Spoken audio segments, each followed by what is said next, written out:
fazendo essa pergunta? Porque esses pacientes rodeios, essas enumerações de uma precisão minuciosa assentadas no estado atual do progresso das técnicas de análise das mensagens, essencialmente no inventário metódico e no cálculo de frequência estatística. Né? Então, é uma pergunta que, ao mesmo tempo, tem contido em si uma resposta, uma reflexão, não é? Porque ela está denunciando que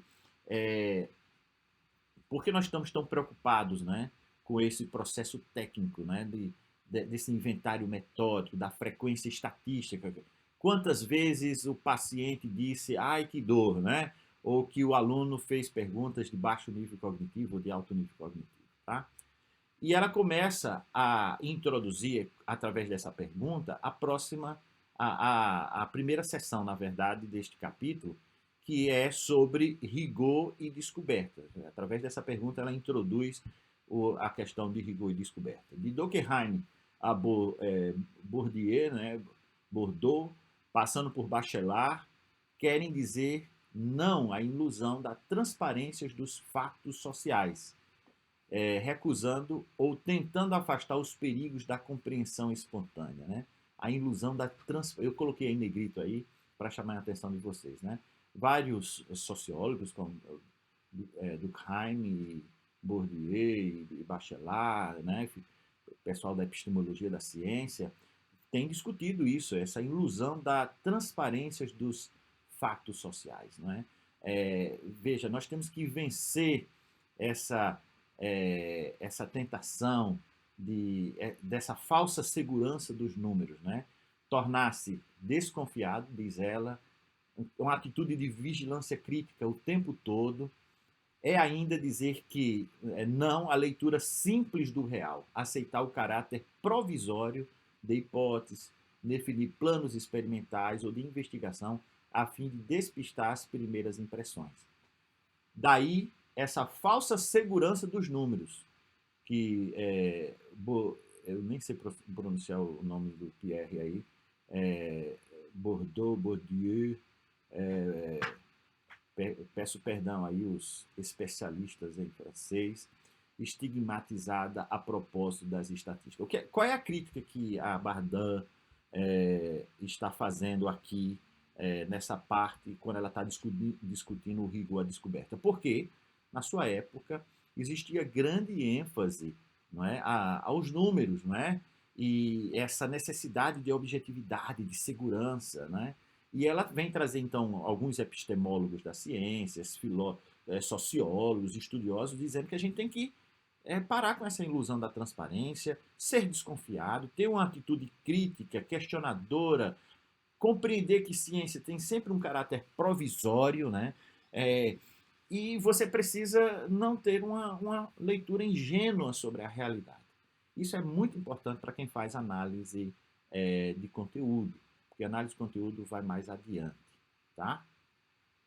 Então, os métodos da análise de conteúdos correspondem aos seguintes objetivos: a superação da incerteza e o enriquecimento da leitura. Veja, apesar dela estar fazendo essa crítica, lembrando, nós queremos superar a incerteza, né? Nós queremos rigor e sistematização para que isso seja ciência realmente. O que eu julgo ver na mensagem estará lá efetivamente contido, podendo esta visão muito pessoal ser partilhada por outros? Essa é a pergunta muito importante para superar as incertezas.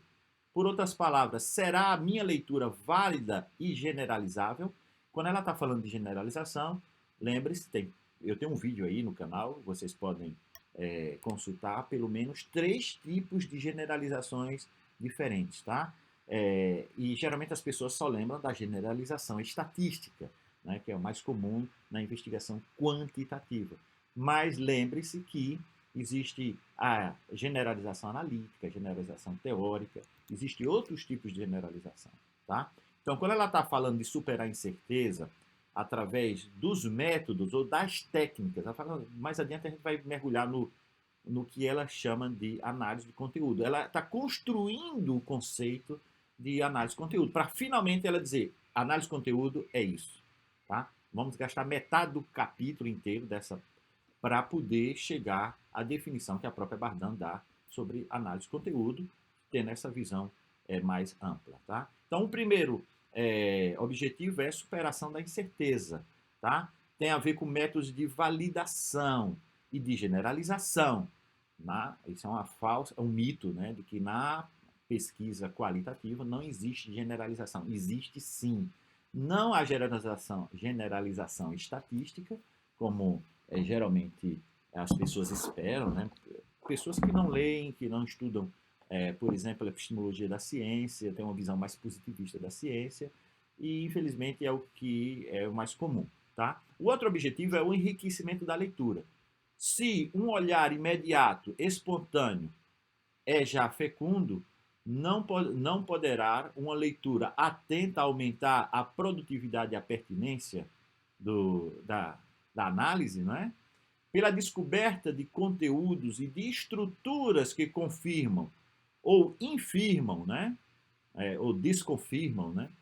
O que se procura demonstrar a propósito das mensagens. Então, esse enriquecimento da leitura, esse aprofundamento da leitura, esse ir para além desse olhar imediato e espontâneo tem a ver, então, com o segundo grande objetivo na análise de conteúdo.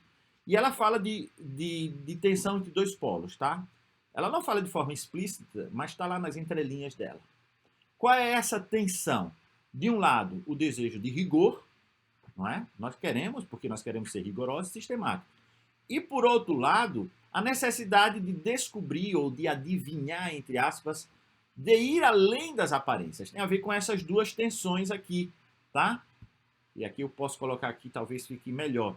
Tá? Esta tensão conduz a duas funções da análise de conteúdo. Tá? Então, eu tenho uma tensão, só lembrando, por um lado, o desejo de rigor e, por outro lado, a necessidade de descobrir, de adivinhar, ir para além das aparências. Tá? Mais adiante ela vai chamar de inferência. Tá? Veja, um lado tem a ver com uma função de administração da prova. Ou seja, uma função de administração da prova significa prestar atenção nas hipóteses sob a forma de questões ou de afirmações provisórias servindo de diretrizes, apelarão para o método de análise sistemática. Veja, eu estou destacando aqui métodos sistemático, método de análise sistemático, para serem verificadas no sentido de uma confirmação ou de uma infirmação. É a análise de conteúdo para servir de prova. Então, essa é o lado do rigor, tá? Que eu estava aqui mostrando de forma mais resumida, e agora esse desejo do rigor eu estou aqui transparecendo com essa citação da própria Bardan no livro dela, tá? Por outro lado, eu tenho uma função heurística, que tem a ver com a análise de conteúdo enriquece a tentativa exploratória, aumenta a propensão para a descoberta, é análise de conteúdo para ver o que dá. Ou seja, vai para além, tenta aprofundar, descobrir, adivinhar para além das aparências. Então, existe essa tensão o tempo todo quando a gente fala em rigor e sistematização, não é? Rigor por um lado, descoberta por um outro, nós estamos falando desta tensão. Então, não existe uma coisa pronta em análise de conteúdo. Esse é o grande desafio. Mas somente algumas regras de base, por vezes dificilmente transponíveis, tá? De uma área para outra. Você aplicou uma metodologia na educação, metodologia ou técnica de análise na educação, mas de acordo com os contextos ou os discursos, tem que ser adaptado para a área de saúde, por exemplo. A técnica de análise de conteúdo adequada ao domínio e ao objetivo pretendido tem que ser reinventada a cada momento, exceto para usos simples e generalizados, tá? Ou seja, nós não temos regras de base generalizáveis todo mundo pode ser usado, a não ser para usos simples, tá? Como é o caso do escrutínio próximo da descodificação e de resposta de perguntas abertas de questionário, por exemplo. Então, quando a gente está fazendo análise de conteúdo, existe uma dimensão meio artesanal de tudo isso, tá? Então, tudo isso que ela está falando tem a ver com a construção que a Bardan está fazendo para chegar a fazer essa pergunta. O que é ou não análise de conteúdo? Onde começa e acaba a análise de conteúdo? É necessário definir o seu campo, tá? A sua linha de fronteira. Para que serve a análise de conteúdo? Como ela funciona? Tá? É necessário o pesquisador se familiarizar com os modelos já existentes, com as técnicas já existentes, se ele quiser fazer adaptação, pequenos ajustes, essa reinvenção da técnica para o seu contexto, para a sua maneira de analisar. Tá? Então, é claro que nós queremos uma técnica mais normativa, que transmita segurança, rigor, sobre o que, porquê, como, onde fazer análise de conteúdo, como é que ela funciona, quais são os materiais necessários, quais são os procedimentos, tá? Qual é o território. Então, essa é a preocupação da Bardan nessa parte do capítulo, e é uma preocupação legítima para que você possa compreender plenamente que, ao você escolher análise de conteúdo, você precisa se deparar com todas essas questões e muitas delas já estão respondidas, outras não. Então, ela finalmente, na parte 2, né, ela entra aqui, então, chamado o campo. Análise de conteúdo é um conjunto de técnicas de análise das comunicações. Isso é uma primeira tentativa, nós vamos ver mais adiante, que ela vai enriquecer mais essa definição. Tá? Essa é uma definição provisória, é muito importante. Muitas vezes alunos desavisados leem isso e fica só com isso, tá? Análise de conteúdo é um conjunto de técnicas de análise das comunicações. É a versão abreviada, né? Quase óbvia do que é análise de conteúdo. Exemplo de infinidades de análise de conteúdo possível. E ela faz uma lista enorme na página 37 e 38 de mais ou menos questões, objetivos de pesquisa e corpos de dados. Eu até coloquei em negrito aqui os corpos de dados que ela preconizam como possível de fazer análise de conteúdo, como entrevistas não diretivas, né? ou semi-estruturadas, como nós chamamos hoje, manuais escolares, anúncios ou convites matrimoniais, seus discursos, anúncios de uma revista, ordem de serviço e das chamadas telefônicas, sinalização urbana, grafite escrito em locais públicos, tudo isso pode demandar, então, questionamentos. Por exemplo, manuais escolares. Você pode estudar a demarcação, a axiologia, né? Os questionamentos. Agora eu estou lembrando de um trabalho que eu publiquei, um artigo, falando sobre como os autores dos manuais escolares, dos livros didáticos, né? Manuais escolares é como se diz lá em Portugal, e essa tradução mostra muitas vezes essas expressões em português de Portugal. Daí alguma dificuldade, acredito, de muitos dos meus alunos em lerem um livro da Bardan. Os manuais escolares são os livros didáticos. Você pode estudar, por exemplo, o padrão de questionamento num livro didático. Como os autores usam as perguntas. É só lista de exercícios no final, incorpora isso dentro do corpo do texto, né, explicativo. Então, nitidamente, a Bardan, aqui é a continuação, tá? Narrativas históricas, humorísticas, setor publicitário, enredo de fotos novelísticos, né? Na época da Bardan, certamente existia a chamada fotonovelas, que eram novelas em revistas com fotografias e balãozinhos com textos e tal, e vida cotidiana, vestuários, com os mais diferentes tipos de objetivos que você poderia verificar. Veja que todos estes exemplos de objetivos e de dados para análise de conteúdos são todos pré-internet. Que outras fontes de dados para análise de conteúdo teríamos hoje? E aí me permita eu fazer uma propaganda aqui, tá? Da revista que eu sou editor, juntamente com outros professores ali da Universidade de Aveiro, em Portugal, e aqui também do UNASP, né, no Brasil, o Internet Latente Corpo Journal. O que é essa revista? Essa revista está no Qualis, tá? Em várias áreas, na área de linguística, a área de ensino é B2 e tal. É uma revista mais ou menos experimental, mas tem 12 anos, tá? 2022 faz 12 anos que essa revista está ininterruptamente, teve alguns anos de atraso aí, meses de atraso, mas ininterruptamente, sempre uma luta, né? Por quê? Porque não é abundante ainda, a comunidade acadêmica, científica ainda não percebeu, tanto da educação, da saúde, da sociologia, que podem encarar a internet e os dados disponíveis na internet com um potencial latente para ser estudado, para ser explorado. É importante que você possa perceber isso, tá? Então, quando a gente pensa nesse tipo de dados que está disponíveis na internet, eu convido vocês a entrarem no Internet Latente Corpo Journal e tudo mais, ela se depara com alguns bloqueios, né? Algumas dificuldades, principalmente para os alunos principiantes, né? E eu vou ler esse texto para vocês. E quanto mais o objetivo de análise e a natureza das suas interpretações forem invulgares ou mesmo insólitas, maiores dificuldades existirão em colher elementos nas análises já realizadas para nela se inspirar. E mais ainda, porque cada investigador tem repugnância em descrever a sua hesitação alquímica, né? Quase aqui meia mística, né?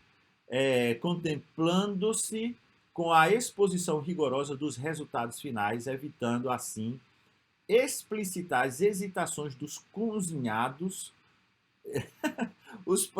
Eu gosto dessas analogias da Bardan, dos cozinhados, os que os precederam, né?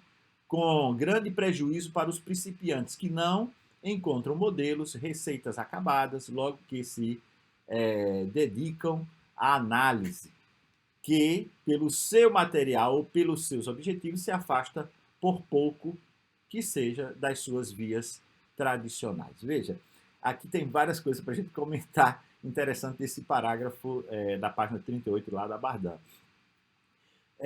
Geralmente, quando você pega um artigo, principalmente um aluno principiante, ele vai ver lá os resultados, não é? Os resultados finais. O processo, não é? Para chegar àquele resultado, muitas vezes os autores escondem, né? Que ela está chamando aqui, não é, das as hesitações alquímicas, não é? Ou seja, como é que foi feito aquela receita, como foi feito aquele cozinhado para mostrar. Os autores querem mostrar no seu artigo o resultado final, o prato bonito, enfeitado sobre a mesa, que é a análise final. Como é que foi feita isso? Qual foi o processo, não é?